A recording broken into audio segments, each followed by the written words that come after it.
दोस्तों आप मुझे एक बार फिर से सपोर्ट कीजिए। मेरा यूट्यूब चैनल डिलीट हो गया है जिस पर 3,65,000 सब्सक्राइबर थे। प्लीज़ एक बार मुझे फिर से सपोर्ट कीजिए, अपने छोटे भाई समझकर या अपना भाई समझकर।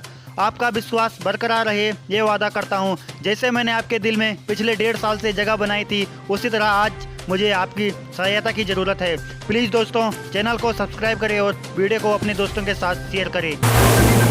दोस्तों चढ़ती जवानी और हवस की ये कहानी उत्तराखंड के जसपुर की है, जहां एक बहू सास के डर से अपने प्रेमी से संबंध नहीं बना पा रही थी। फिर उसने अपनी ही सास को रास्ते से हटाने का फैसला कर लिया।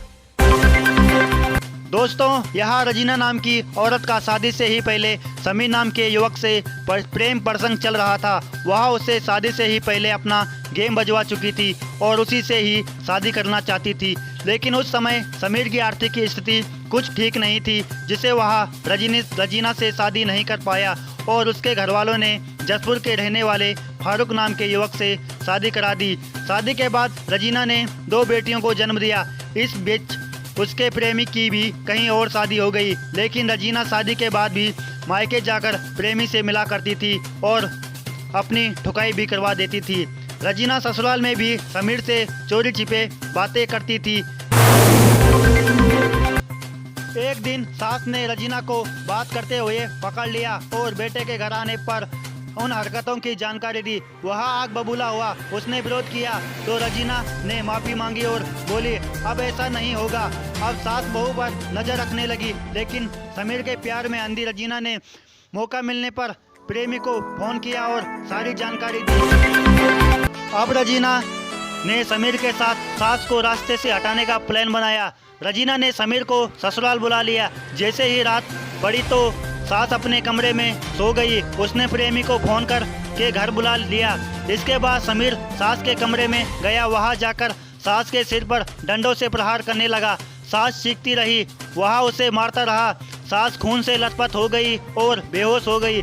समीर को लगा कि वह मर गई। समीर रजीना को लेकर भाग निकला और आसपास के लोगों को सास की चीखें सुनाई दी थी।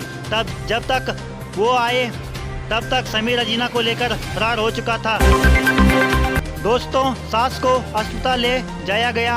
जब सास होश में आई तो बहू की इस करतूत की जानकारी पुलिस को दे दी, जिसके बाद पुलिस ने रजीना और समीर को पकड़ लिया था और साजिश पूछी। दोनों ने अपनी गुनाह कबूल किए, जिसके बाद पुलिस ने दोनों को मोहब्बत से जेल भेज दिया।